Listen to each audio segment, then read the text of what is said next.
Good afternoon. Hi, everyone. Good afternoon and welcome. My name is Harold Mock. I'm the director of Georgia College's leadership programs. It's my pleasure to welcome you to this Inspire Forum on Leadership. We'll begin our discussion at 5:30, which is in about 20 minutes. So until then, I encourage you to help yourself to some refreshments, to chat with one another, and to enjoy one another's company. This evening's conversation is about the power of the public square. So do us proud and use this room as your public square. Come together and exchange ideas, meet people perhaps that you've not met before. I also encourage you to chat with some of our panelists, and we'll be anxious to talk with you about the ideas that you're bringing into the public square. So that said, welcome. Please help yourself to refreshments. Enjoy one another's company, and we will begin in about 15 to 20 minutes. Thank you.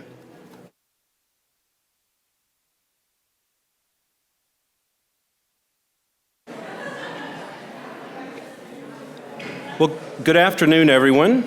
Again, welcome and thank you for being here. As I said, my name is Harold Mock. I'm the director of Georgia College's leadership programs. It's my pleasure to welcome you to this afternoon's Inspire Forum on Leadership.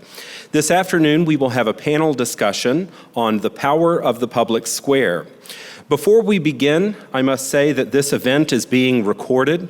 By participating in this program, you are consenting to being recorded. If you would prefer to view the recording instead of participating, please leave this meeting and email leadership.programs@gcsu.edu. As I said, delighted to welcome you all here.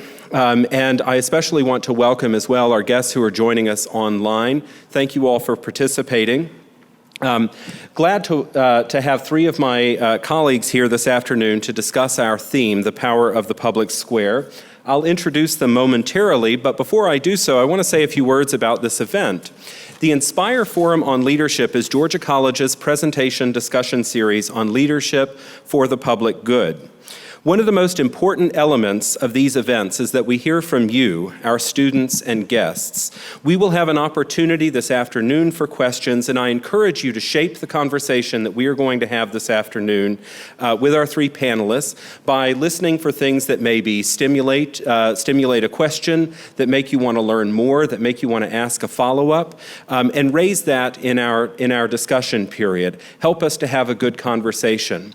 Likewise, consider, as we're talking this evening, about other topics that you might like to explore in a future forum.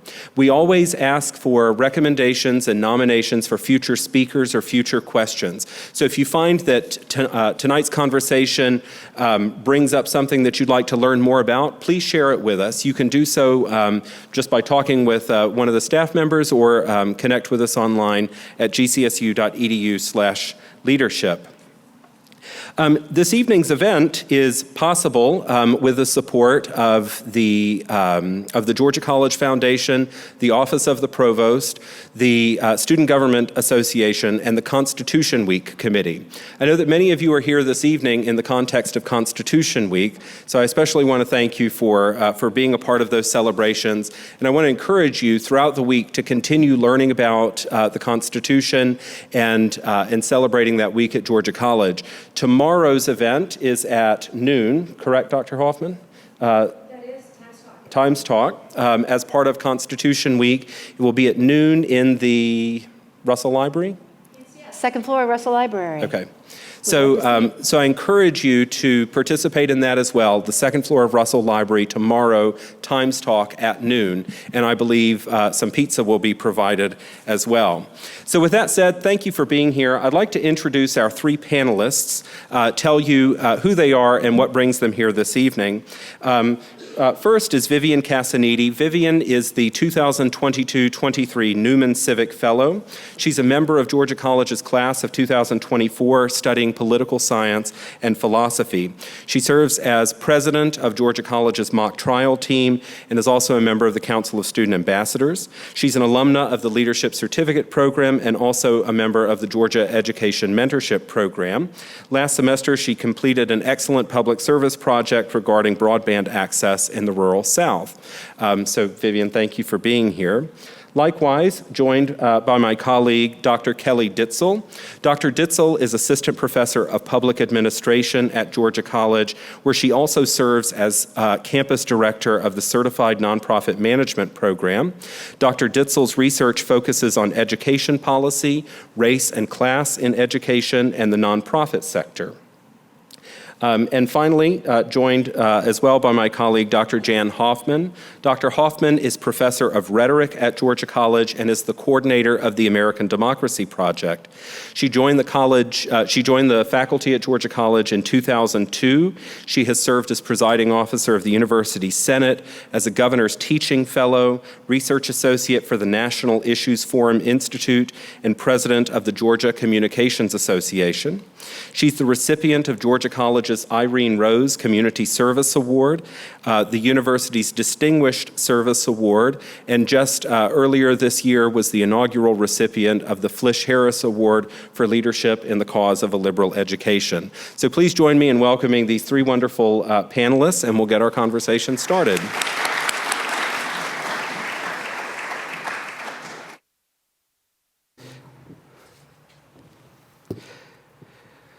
So as I said, I've got some questions for us, and I'll put those questions to our panelists. But as I do that, I encourage you to think about what questions you have, either for the group or for an individual panelist, about our topic.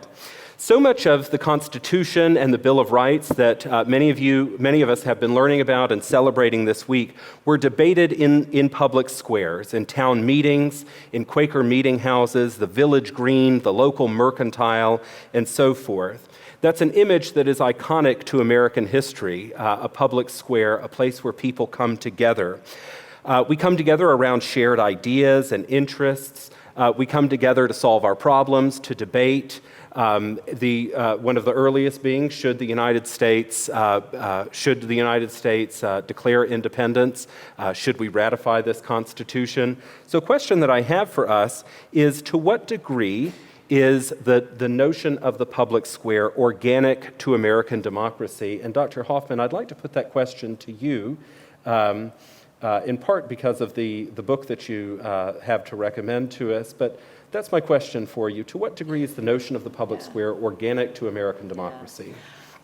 Thank you for that question. And one of the things, if you've ever either seen a reading of the Declaration of Independence or actually participated in, kind of one of those Reader's Theater versions of it, you realize very quickly that unlike the Constitution, it really was meant to be spoken, because what the founders did, hot off the press after it had been, kind of printed out a few times, was they literally took it to the town squares of all of the, cities at the time that they could get to, and they read it, so that people would be able to listen to it and respond to it.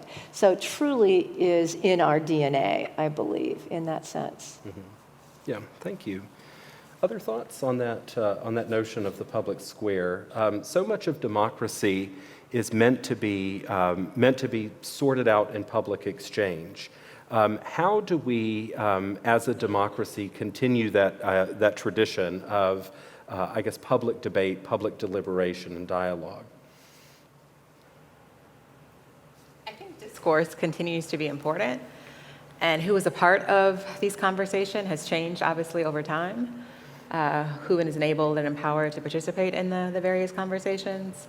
I'll also argue, we were talking about this just a few minutes ago, the role that technology and social media has played in this to really potentially widen the conversation for those who have access, right? And so that conversation that may have been physically by one group in the town and literally the public square is now in various different formats all over the internet, as you guys, I'm sure, participate in. And so there are pros and cons to that, right? It definitely has included more people in the conversation overall. Mm-hmm. And Dr. Ditzel you've raised the question of technology. And when I think about the public square, I often think about a physical place, a place where people might come together. But the lives that many of our students will lead are pretty different than, say, the lives that their grandparents or their great-grandparents led. You guys, by and large, are much less likely to be stationary. You're much less likely to spend your whole life in a single community. You're much less likely to work, perhaps, at the same same company, where you're with the same people regularly all the time. And what is changing perhaps the nature of the communities that we have is that we can maintain connection with people even when we're not physically together. So in a lot of ways, we have taken the idea of the public square and maybe digitized it. Is that a fair statement, Dr. Ditzel? Yes. Vivian, I know you've done a lot of work on this topic, research and writing, and I wonder if you have thoughts about that too, how technology has shaped or reshaped the public square. Well, I think as Dr. Ditzel, you just mentioned, it's changed who has had access to it, and in a lot of ways, it's increased the amount of inclusion because, like Dr. Mock said, anyone can access technology from mostly anywhere. But the part of the conversation that I think gets left out is who is excluded and how far that degree that they are excluded. Specifically when we talk about, this may seem trivial, but actual access to Wi-Fi, that will really change how you're able to get in on these conversations. I think Twitter is that's the biggest social media platform where a lot of political debates will happen that might have happened in a public square. But you're barred from and joining those conversations if you don't have access to technology or even Wi-Fi. And that significantly affects a lot of rural areas, but there are a lot of urban areas as well that will feel those effects. So while it does increase inclusion, it often leaves a lot of people out. So what I hear you saying, Vivian, is that it's perhaps a double-edged sword. In some ways, the role of digitizing the public square, allowing the public square to be something that's sorted out over social media, has democratized the way that we communicate. By and large, you don't have to be in a position of public influence or power to contribute your ideas. At the same time, we have a lot of people, even in the state of Georgia, who don't have regular access, meaning uninterrupted access to broadband. So if we think about, just to share some facts with you, if we think about the state that we live in, the state of Georgia, it's really a place of paradox. We have some of the wealthiest communities that you can imagine in this state. We also have some of the most backbreaking poverty you can imagine in this state. We have communities that, again, excellent schools, all the resources that we might want for our children to have. We also have communities that nowhere near the types of resources that we would want. In this state of Georgia, 40% of children will go to bed tonight not having had 3 meals. That's, I think, still I've known that for a long time. For me, that's still quite a sobering fact to consider. So in a lot of cases, perhaps when our basic needs are not being met, it's hard to contribute meaningfully in the public square. And I know, Vivian, based on work that you've done in the past, you see access to broadband as one of those basic needs. Is that fair to say? Oh, absolutely. Especially when, I'm sure we can all realize this, COVID hasn't really given us more disparities, it's just highlighted pre-existing ones. So when you think about welfare programs, education programs, working from home is the most obvious one, you need technology for that. You need broadband access specifically. A lot of welfare programs you can only apply for with the federal government online, which leaves out a huge section of specifically our Georgia population. So it's, like you said, it's a double-edged sword, but it's more important that we include the people who've been left behind and who are continued to be left behind because everything is becoming so digitized and such a heavy focus on technology, especially when we talk about politics and when we talk about how to share information with each other. A lot of it's just online, which we don't really realize that because we all have that kind of access. Yeah, and to that end, as Vivian said, COVID perhaps highlighted a lot of the disparities that communities across America faced. Certainly in the state of Georgia, it highlighted a lot of disparities. And you all can easily read this if you look at the Atlanta Journal-Constitution or sort of follow this in the news in Georgia. There were a lot of communities, particularly in the rural parts of our state, that had to find innovative ways of trying to get children online when they were in quarantine during COVID. So some of you may have seen or read or taken part in where communities specially outfitted school buses with Wi-Fi capability and sort of drove them to parking lots where kids could get online to do their homework. That's something, I live in a city, that's not really something I was terribly worried about, but it makes, I would say, a big difference on the note, Vivian, that you're raising of who is included and who is excluded from the public square. When people are excluded, whether intentionally or unintentionally, can we really call it a public square? Dr. Ditzel, may I put that question to you? With my reaction. No, indeed we cannot.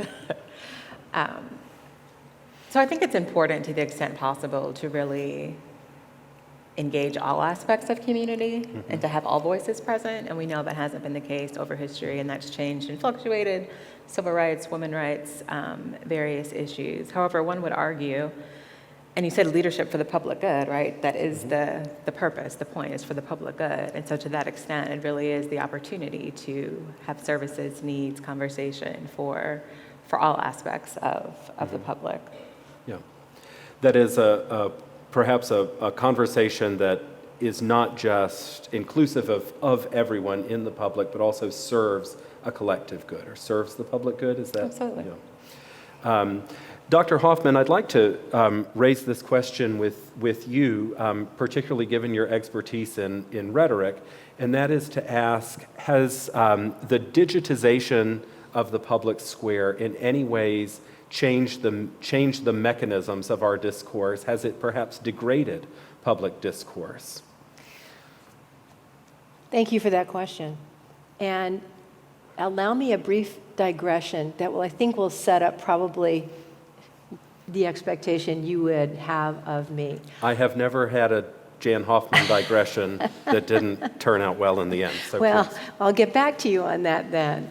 Because here's the thing. This is such an honor to be here, honestly, with you all. And kind of as a player to be named later, I realize how far short I feel like I am from the standards of the usual conversant here in the Inspire Forum. And so my mind is kind of racing with a lot of different images. One of them is running through my head from the 2009 MTV Video Music Awards. Now, do the math, and then when you have done it, shout out how old you were in 2009, okay? So just 2009, how old were you? Yeah, okay, great. So that's exactly what, so let me take you there, all right? You may have seen the video of it, because it did live on for a little while in infamy.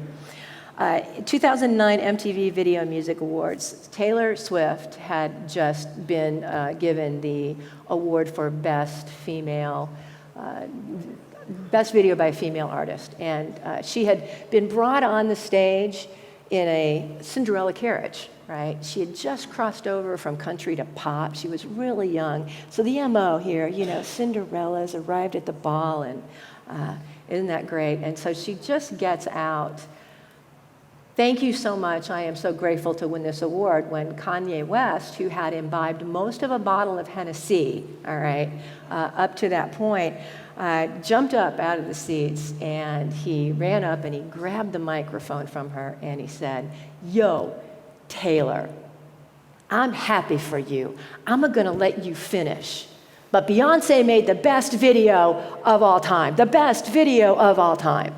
So what does that have to do with me, you ask? Quite simply, as I look at the demographic and I think about these issues with digitization versus face-to-face, I am just sure that in your head, you have to be saying to yourself, "Yo, old white lady, I'm really happy for you. I'm going to let you finish." Because that's like, I'm not encouraged about the future of the public square. Because in my own experience, what we have done digitally, what we have done online, what we have done virtually, I wouldn't call that social media. I'd really call most of it anti-social media. It doesn't feed my soul. It feels like it sucks the soul out of me. So the more time we spend in that sphere, I think the less likely we are to capture anything like, what has been the through line so far. And also, let's take it to face-to-face. So I have really not a whole lot to say about the digitization. I don't see it as a positive force. I haven't seen it work so far that way. I don't expect that it will. But I think the real public square is a great equalizer. And I think the more time that we spend with each other in that common space contributes more to the common good than any kind of other media that we use to do that. And I was just, anyone here from Madison or Covington area? Because I just spent some time in both places. They both have lovely public squares. And again, I don't know if there's any Gilmore Girls fans out here. Keep aging myself, keep aging myself. But it's very Stars Hollow feeling. I mean, I was up there this weekend, went to the Mystic Grill, and there was just all kinds of really cool stuff going on in the square. And people were there, and they were truly enjoying that. Same thing with Madison. Beautiful park where you really can hold events. Milledgeville doesn't have a public square. I think first you got to have a public square. You got to have, build in infrastructure for people to do that. And I'm looking at Provost Spiro, who one of the things that I love that we have done here at Georgia College is we've used the front campus for some civic town square stuff since 2004. We've run a debate, a debate watch of the presidential candidate debates on front campus and really invited the whole town to come. And when we're in those moments together, that's where I feel the most like the way I want to feel about the public square and the public good and the government of the people, by the people, for the people. Thank you for letting me ramble. So, thank you, Dr. Hoffmann. And we've got a few ideas on the table right now. One of them is something I know that you all will probably have questions about or thoughts about, and it is the role of social media in perhaps strengthening our public institutions or weakening or degrading our public institutions. Dr. Hoffmann, it sounds like you're concerned that they are degrading our public institutions, or you're not fully convinced that they're a force for good. Is that correct? That is correct. And there's another way to look at it, and I anticipated we would get to this point, and it is to say that I can also think of times when social media has done good things for democracy, for pluralism. People who maybe didn't have a voice had a voice, and that example, it's maybe not an American example, but it's the Arab Spring, in which social media gave voice to people who largely did not have a voice, whether because of the regime they were in or because of their inability to organize or the impediments to their organization. So I see both good and I see both positive and negative effects to social media, but I think in particular what you've highlighted for us is the question of the voice that we bring into the public square and how we engage with people. Your example of Taylor Swift and Kanye West is, I think, in a lot of ways the perfect example of how we often are looking more to be entertained in the public square than we are to be informed. We're sometimes bringing the wrong expectation into the public square. But that said, I don't want to monopolize this question. Dr. Ditzel, Vivian, do you have thoughts on this? I definitely agree that there's value in physically sharing space and having open conversation.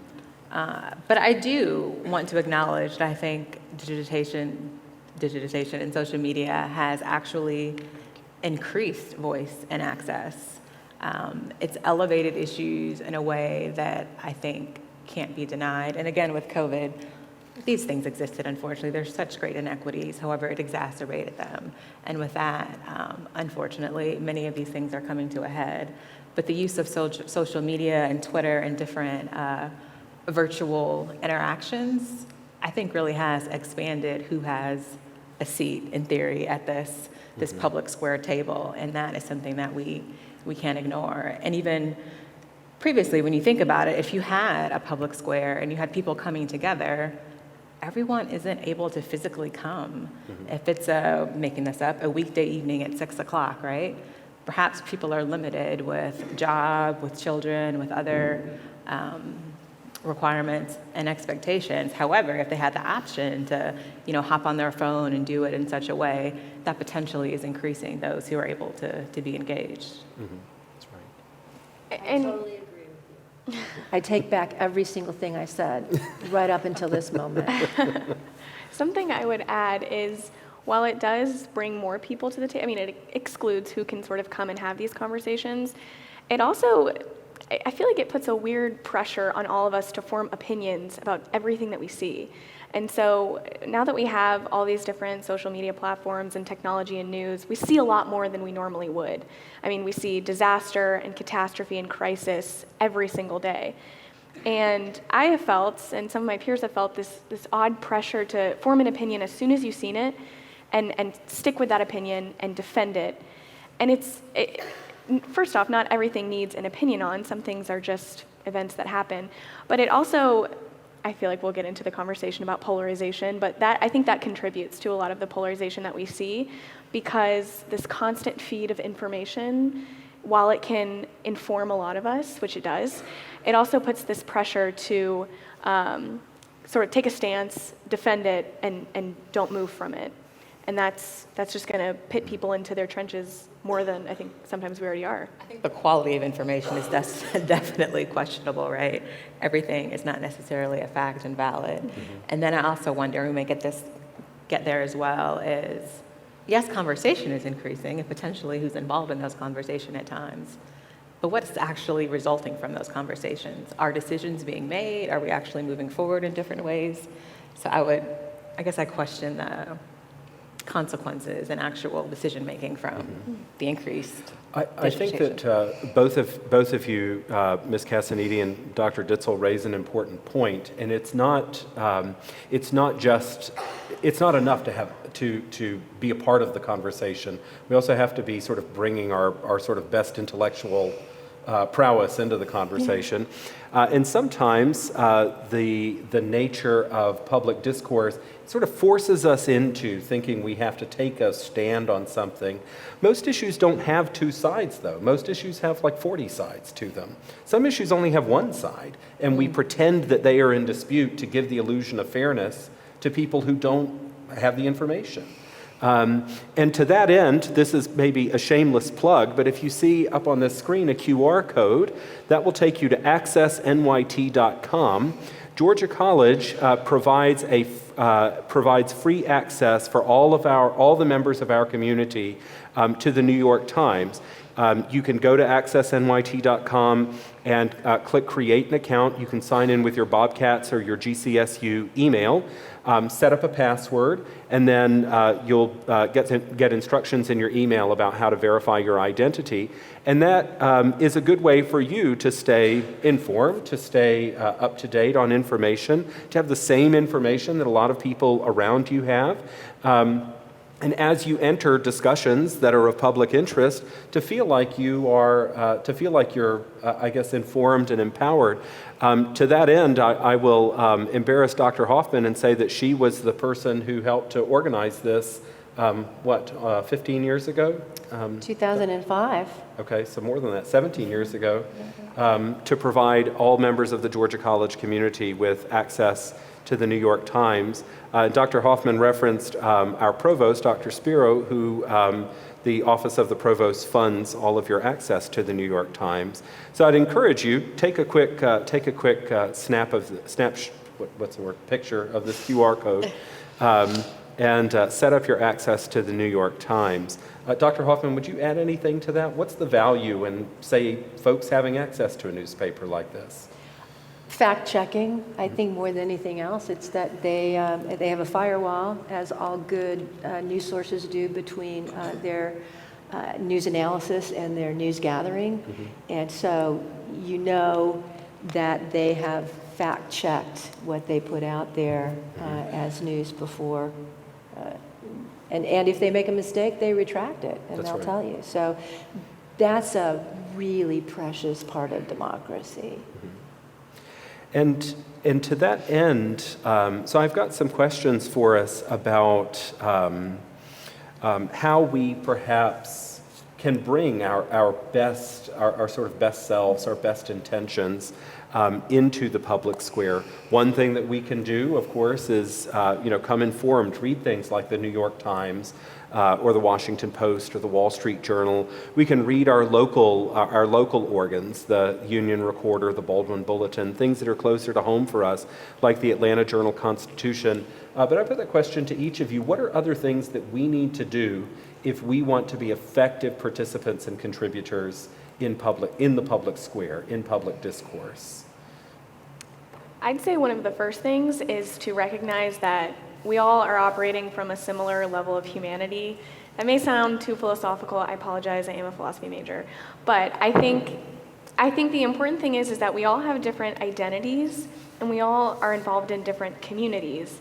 And each one of those will inform every single decision that we make and every single stance that we will take.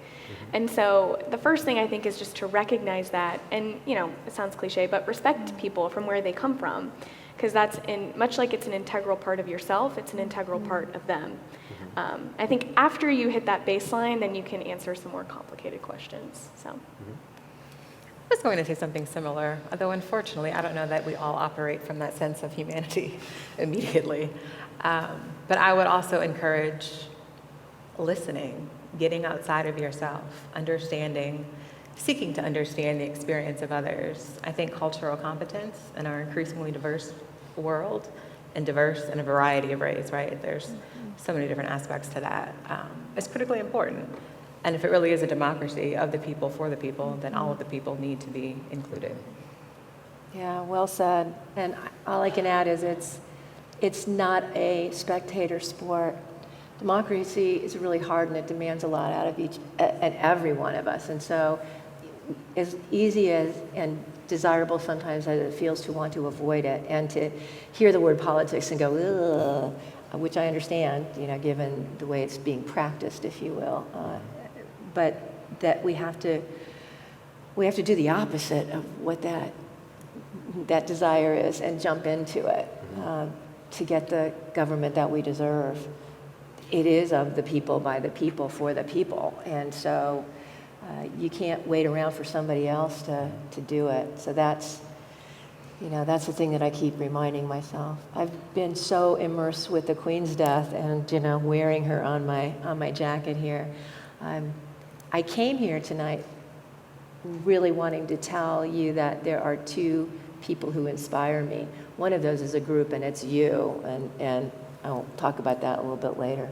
The other is the Queen, because of her life of service, because of the kind of leadership that she represented, and that's the kind of person I desire to be, that I aspire to be. So none of us are ever going to be the head of a commonwealth or a country, but you guys lead Greek organizations and you lead RSOs and you lead team projects, and to lead with that devotion to service and that kind of an approach is, I think, the way to leave a legacy of a life well lived and a life well loved, and contributes as much as anyone can to nurturing this beautiful experiment we call democracy. And I'd like to try something out with you guys. Dr. Hoffmann she kind of inspired me in a way that I don't often hear people talk in soaring rhetoric about democracy. But I'm going to turn it around and say, like a standard American government textbook, like you guys think back to the textbooks that you might have had in high school when you took American government, it holds you guys in pretty low opinion, right? It says that you're pretty much not likely to vote, you're self-interested, you spend a lot of time on your telephone, you're politically disengaged. That's what a lot of the punditry says about you. So if you read things in like the New Yorker or the Atlantic, or it tends to say that you all are a relatively disengaged generation.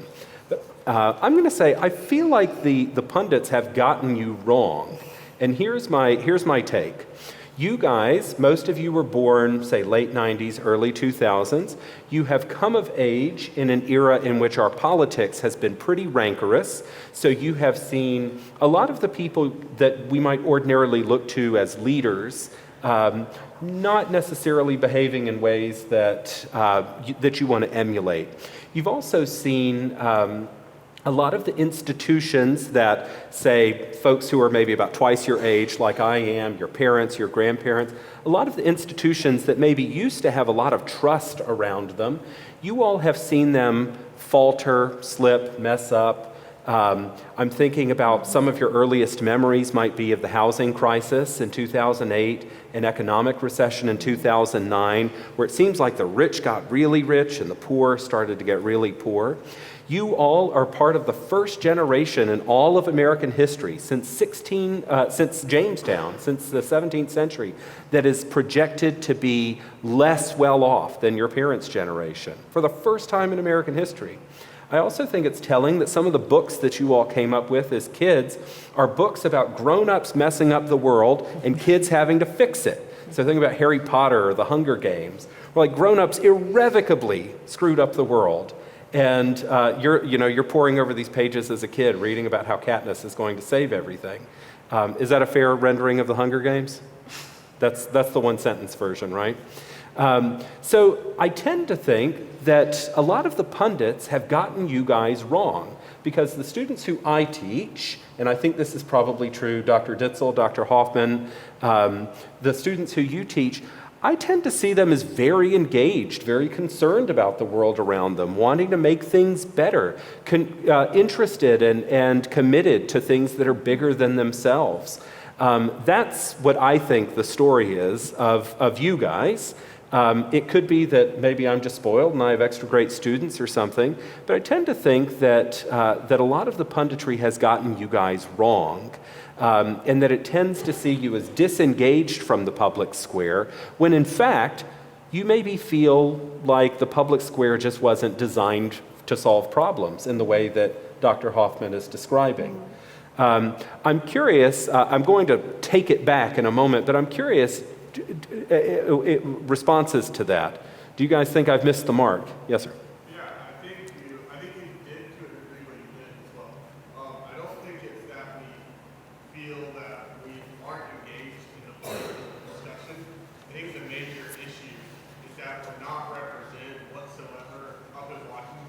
Bunch of old white dudes that are in their 70s and 80s that are like my grandparents, even great-grandparents, which is ridiculous and mind-boggling to me. But yet, they're like, I find like I identify myself as a libertarian, right? There is nobody up in Washington that seems to have my viewpoints. Everybody seems to be on extreme ends of things, and then there's no discussion. It's nothing but hate between these groups, between Republicans and Democrats. So in what I hear in what you're saying, and we need to address this, is polarization, that it does feel like we are maybe sort of moving to the political poles. So I want for us to address that as when we move on. But other reactions to what I said. As I said, I'm trying something out here. Kate?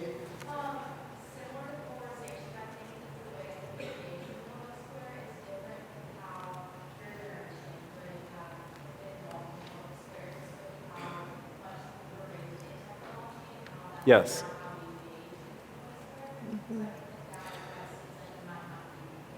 And so I'm going to repeat that just quickly if you couldn't hear. What Kate said is that the way that you guys engage in the public square, or we could say the way that you express ideas and public opinions, is maybe different than the way my instinct guides me, or I would say Dr. Hoffmann, folks who are maybe a little bit older than you.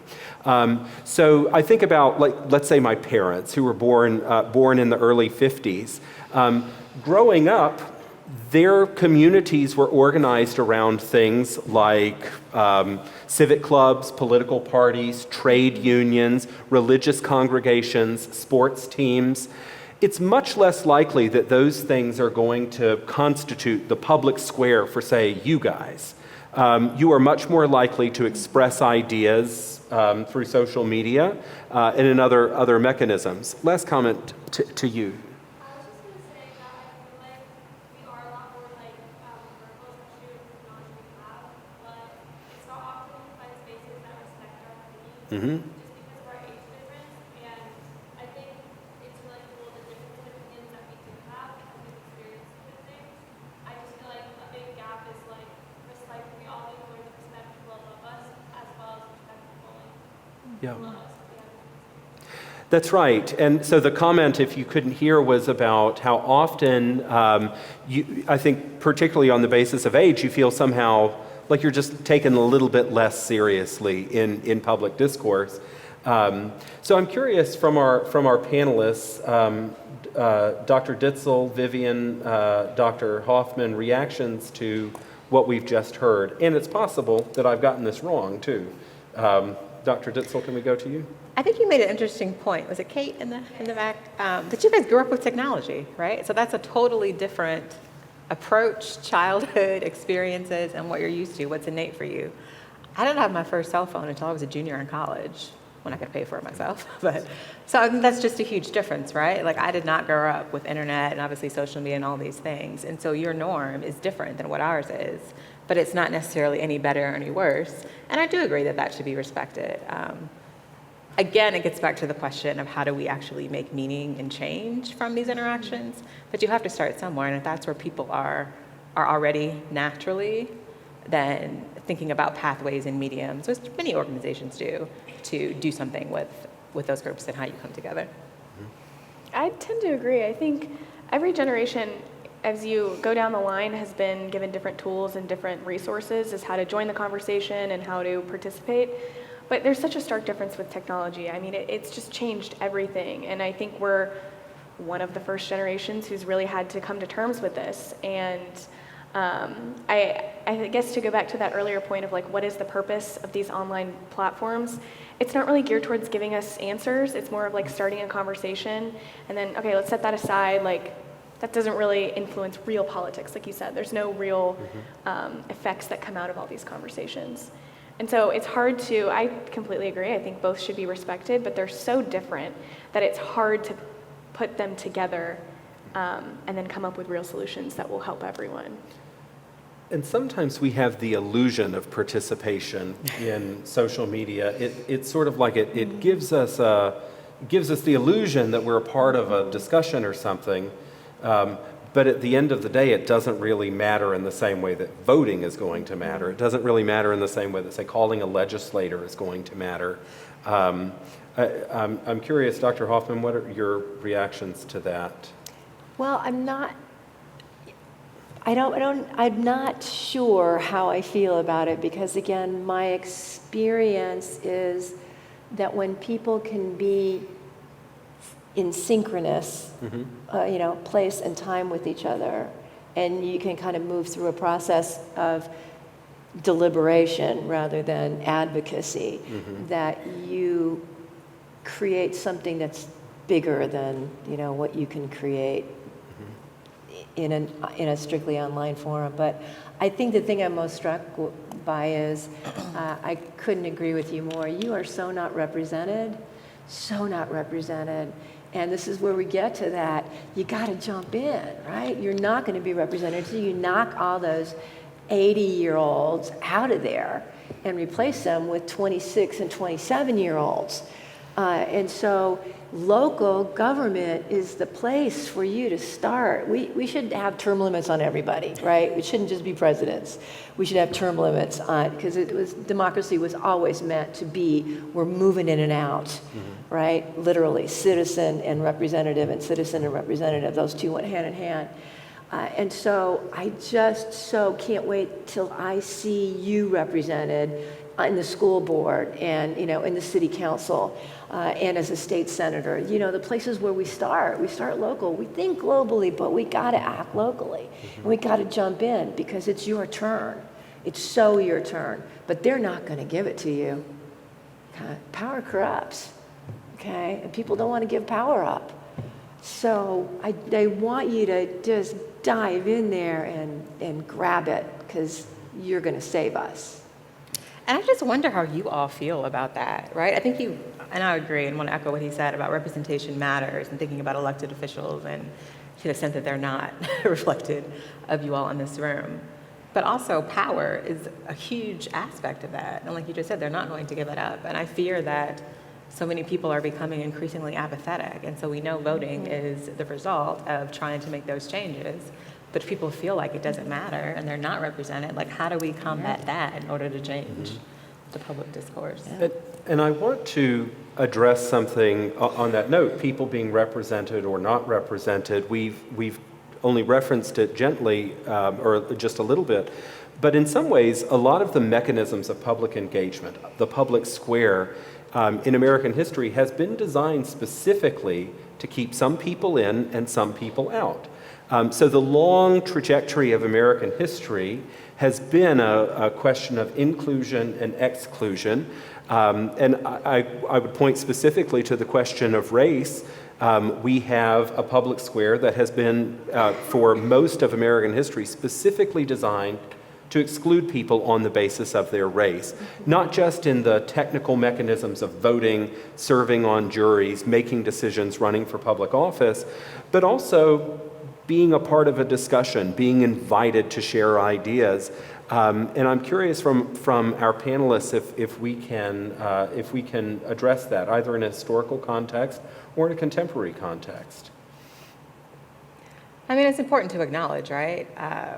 Being considered a citizen as opposed to 3/5 of a person, like all of that obviously matters in that engagement. And then but different people coming into the country, migration, immigration, and how you're treated, viewed, the rights that you have, all of that absolutely matters and influences things today. There's still structures that perpetuate numerous inequities, but hopefully there are shifts and change with that. I mean, I often give the example when thinking about education, right? Education was initially for white male property owners. It wasn't for women. It wasn't for black people who literally it was against the law to learn to read or write. And so one could argue that the system is functioning as it was designed. Would hope that's not the case with the idea of democracy, but it was not for every person in its origin.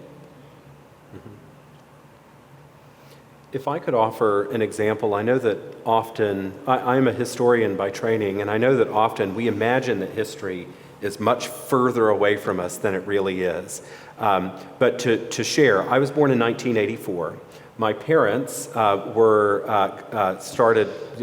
met each other in 1976. They got married in 1980. When they got married, they bought a house, got a mortgage for that house. In America, most people's wealth is tied up in the property that they own, the house that they own. In the town where my parents lived, had they not been white, they very likely would not have gotten a mortgage. So much of the lives that we lead are wrapped up in, that is to say, they wouldn't have probably owned a house. It would have been the difference between being part of the a much sort of lower socioeconomic status or being in the middle class.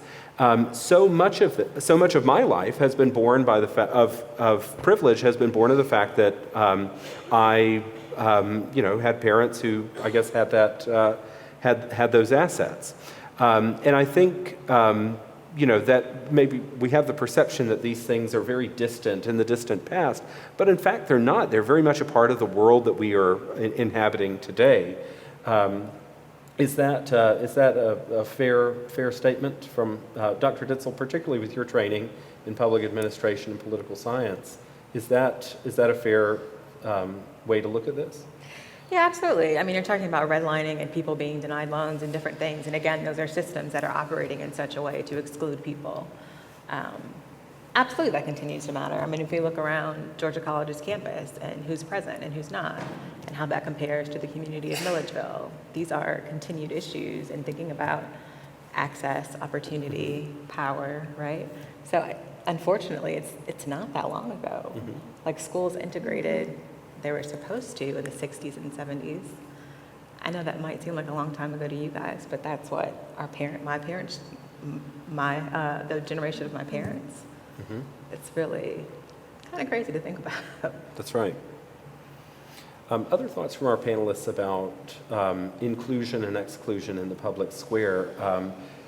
Dr. Hoffmann, Ms. Cassaniti? I think there are rippling effects of the things that we're talking about, and like I said earlier, they've always been there, but specifically the pandemic has just highlighted them even more for us all to see. And if we take sort of an economic approach, there's a lot of industry, specifically agriculture, but there's a lot of industry in rural Georgia, and parts of rural Georgia tend to be the ones that are experiencing a lot of these effects. And so representative-wise, like industry-wise, a lot of our growth as a state is driven by those populations who were set up poorly from the beginning. And now that they're not included in these conversations, now that it's harder for them to get involved because of the system that has been set up, it just further creates this divide, and it's just not that inclusive, democratic system that we think it is sometimes, most of the time, I'd say. On that note, you see something up on your screen there, on the screen. And Dr. Hoffmann, I wonder if you can tell us a little bit about Georgia College's Best in the Nation status 2 years ago. Yes, please, because this is a part, really, seriously. You have no idea how inspirational, she tried to say, right, you are. We think of voting as an individual thing, you know, like something that we do, and it is individual, private. It's nobody's business for whom or what you vote, right? But it is everybody's business that you vote, and the health of a democracy is in the degree to which we're enfranchised, you know, and we're exercising that. And you guys in the last 10 years have been phenomenal, and I have slides, but I didn't think they'd be that far away. So I may have to kind of, I just want to show you what you have done and just tell you how much it means. Am I going the right way? Yep. Yeah. Yeah. Just keep going. Yeah. Oh,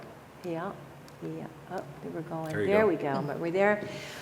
Can you see that? Because I'm looking way up there, so I can't see any of that, and unfortunately did not bring the printed copies with me.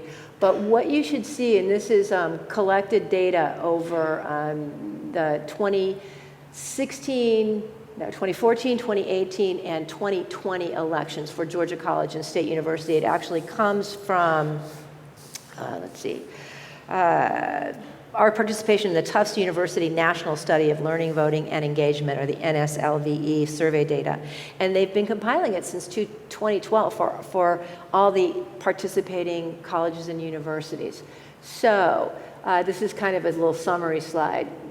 And again, think that 2014 and 2018 are midterm elections. They're much less generally, you know, we vote far less for those than we do in the presidential elections of 2020. But what I want you to be able to see is that as a group, as an entity, as an institution, we have, I'm going to skip I can't even see it from here.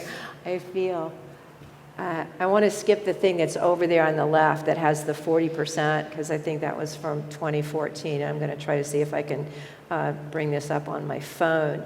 But if you just look at those graphs, you see that in 2014, it starts with our registration rate. And in 2014, is it here? Oh, I can't quite see it.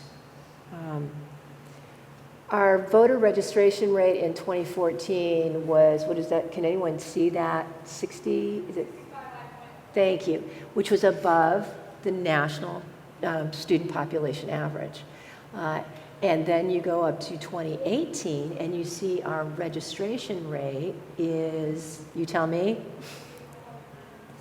85%. 85% of you guys were registered to vote in 2018. That is so much higher than the national college student average, okay? We won an award that year. Go to 2020, what's that registration rate now? Or then? 90, see 90 is like 94.7? 94.7 of you registered to vote. That's the best, that was the best in the nation. The best public liberal arts college in the nation in terms of registration rate in 2020 was you. And that's just goosebumpy to me, okay? We're like just 6 percentage points away from literally being 100% registered. So that's kind of awesome. That's a challenge. I'm hoping that we can actually, make that a reality in 2022. But literally best in the nation, and you've won awards for that kind of engagement. And so that is fabulous. I'm looking over at the next set of graphs, and that should show the voting rates. And I believe, so again, you see it's going up every year, right? Which is the important part. But the voting rate in the middle there is what percentage of your registered voters actually voted. So look at that middle graph and realize how important that is. That's who pulled the trigger. It doesn't matter a lot if you're registered if you don't make it, right, to the polls some way and get your vote counted. So in 2014, it was like 19% of the, 60-some percent in that first graph, 19% of 60-something percent actually voted. That's not so good, again, in terms of representation, in terms of really being able to move the lever, if you will. In 2018, the voting rate went up to 40-something percent, and that was above the national average. So we won an award for that. Okay, so better than, when I say national average, national college student average. So that's good, but that's still not good. You know what I'm saying? So that's like 40% of the 80% who were registered voted. Then you get to 2020, and the trigger was so much better pulled because we had 94.7% of you registered and over 75%, if I remember correctly, actually of that voted. So that's just huge, and that's so important. That's so wonderful. And then that far right graph, again, that one, the lowest of all of them is what percentage of eligible Georgia college students voted. So, all that could, you see, we're still kind of far short of where we'd like to be. And so you are phenomenal. And the challenge for 2022 is if we can get our voting rate for this midterm over 50%, because it was 40% for the last one, that would be a huge increase. And if we could get that last 6% of Georgia college students registered, then we would be, again, best in nation. Yeah, it would be pretty good to get that again. And I have another chart that you can read better than I can, and it's the how you voted real quick. I'm sorry, am I taking it? So gold, award winning, you guys vote. You really are much better than average. This next one, you can probably see, you've got how you voted. 2016, 2018? 2014, 2018, and 2020. The inside circle of each one of those is Georgia College and State University students. The outside circle is national college students. And what I don't know if you can see large enough to note, but just to make a long story short, we didn't have any early voting statistics until 2020.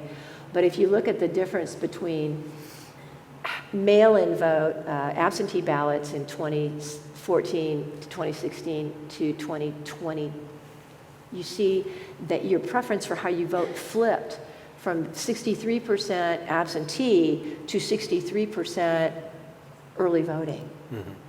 Okay? And so all of this is my way of just, and you saw the half sheet I gave you, right? That was like, early voting is probably going to be the easiest and most effective way for you to exercise, your vote.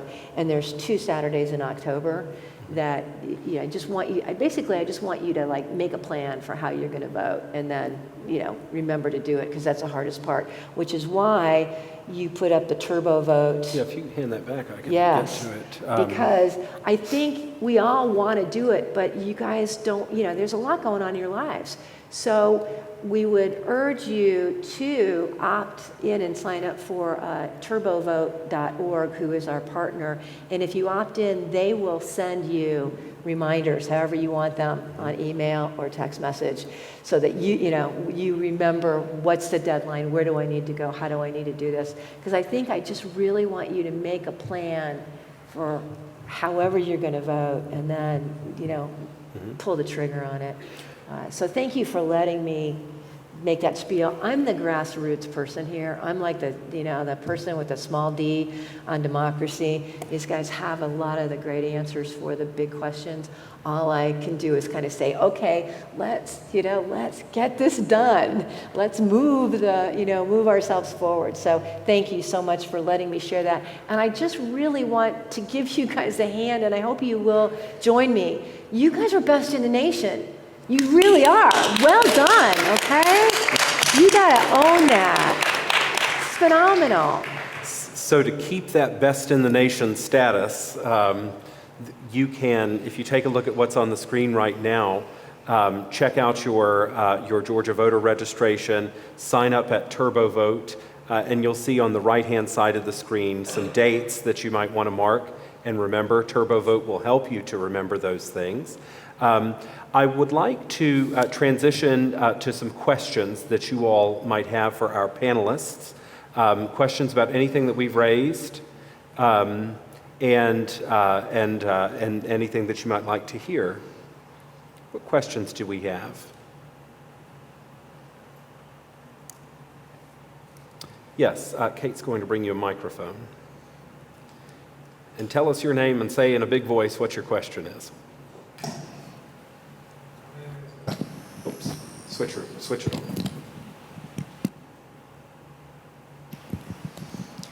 My name is Braden Miller, and I thought Dr. Hoffmann had a particularly salient point when she talked about the anti-social media, but I thought it was interesting that she portrayed that as such a negative thing. I've grown up hearing stories about people being tarred and feathered at voting ballots or intimidated to not actually give their true opinion. But we live in a time where our public square, it's so anonymous and uninhibited. Anyone can give an opinion that is utterly puerile or even ill-intentioned. But wouldn't you say that having that sort of holistic honesty would give us a better picture of what our state of a nation actually is? Well said. And yes, in many ways. It's like everything else. It's the best of times, it's the worst of times. It's the best thing for us, it's the worst thing for us. It's both and, isn't it? It's what we make of it. And I just worry more than anything else about how easy it is to spread big lies through large platforms of social media, and how easy it is for people to get away with big lies and conspiracy theories. They fly faster, than they used to. So, again, I'm definitely headed toward Valinor via the Grey Havens on the elf ship out. You know what I mean? It's like our day is done. That day is gone. There's a new day. There's a new dawn. There's a new way of doing things. So I'm not worried when I look at you guys. I think you're going to save us. I really do. So I'm sorry, I don't really have an answer for you, but keep talking. And I would echo, don't mean to put words in your mouth, Dr. Ditzel, but something you said earlier is the nature of the discourse that we have depends upon the quality of our intention. That we have to, I hope I'm characterizing this correctly, that we need to bring our best of intentions into the public square, well-informed, and is that what you said earlier? I don't know if I said that. Oh. I don't disagree with that, though. I agree, and I think, social media makes some people bold, right? So that's part of the negative aspect, things that you wouldn't say in person or necessarily voice, you do behind what the blank screen. So again, I do think it's both and pros and cons. And perhaps you want to know the true nature of people, but I also think when thinking about public discourse, so what? If we're not moving towards solutions or moving towards some sort of intentional change, then you surmising about X, Y, and Z isn't necessarily productive in thinking about public discourse. I'm afraid that we're nearing the end of our time. We perhaps have time for one more question from the group, but I would encourage you, if you have questions for one of our panelists, to stick around. Let's take one more question. Margot? Hi, I'm Margot. So something that I was kind of thinking about was like, the modern public square is definitely like, I think of like Twitter as like the classic example of the modern public square. And it's not built to be a public square, it's built to increase engagement for revenue. And so I guess thinking about that, what if corporations have a responsibility to like uphold the quality of the public square, what are the nature of those responsibilities? I'm specifically talking about like what comes to mind is like algorithms can force us into like we're given like a limited scope of information, and therefore that can really shape like the opinions we have because we're only shown specific sides of arguments. And then also like the potential I guess kind of cost-benefit analysis of censorship. Like, does every opinion, like, should every opinion be blasted, even if it's like just straight up like false information or harmful in some other way? So like, what responsibility, if any, do corporations have to us, like to the public square? Vivian, do you have an answer? I'm hesitant to say, I don't think they would. I'm hesitant to place responsibility on corporations, honestly. I don't know that they are the ones who should be, who should take on this challenge of monitoring, well, not monitoring, but should take on the challenge of the public square. I think something that's inherent in the public square is that which I know we talked about, but everyone can access that, and that's just not true of Twitter or other things online. But B, that it's rooted in like democratic public coming together. And that's where my answer stops, because the next logical question is, well, then what is that? And I just don't know. I would tend to, when we talk about the modern public square, I put that on technology, much like your question sort of frames it. I don't know if it should. I don't think it should. But if it's not technology, then what is it and where is it? So it's kind of like a roundabout answer to your question. Mm-hmm. Do our other panelists have contributions? Well, public deliberation forums and that kind of training where you really do convene groups of people in multiple places at multiple times and offer childcare and food and all the things that people need in order to be able to get there and be there. Is one micro answer that people are using quite successfully. Since the premise is, it's not an either or. We're not here just to share our opinions. We are here to try to move towards action. And so we're going to lay out at least 3 options for this particular policy or this particular decision. And we're going to really wrestle with all of the value dilemmas and all the trade-offs and what you have to give up if you do that, because we have limited resources. That's something that citizens can do for themselves. And that can be done in an old-fashioned or in a digital platform, right? Or hybrid, right? Way. So again, it's a small d, it's democracy in terms of how it's lived. I do agree with that. And I think that can be extremely valuable, especially when done in an authentic way. When you bring people together and have the different things, childcare, transportation, food, and people feel empowered, they're going to want to continue when it's genuine and not just to be able to check off that you had that community meeting and going on and doing what you already intended. I do agree that I wouldn't put responsibility on the corporate sector. And in short, thinking about the public good, right? That's essentially why nonprofits were created, because of government and market failure. It's not happening for whatever reason. So these are people coming together in order to try and solve some of these problems and put forth the social good for all. Well, with that, I want to thank you all for your excellent contributions. I'll encourage you, if you have questions for our panelists, to stay behind. We're happy to help, answer questions for you. I'd also very quickly ask that you pull out your telephones and follow us online at Lead Creatively, Facebook, Twitter, Instagram, and LinkedIn. And we'll have updates for you about leadership, events that you might be interested in participating in, and some of these reminders about Turbo Vote and how to make sure that you are, in fact, registered to vote. With that said, thank you all for being here, and I wish you a good evening. Thank you.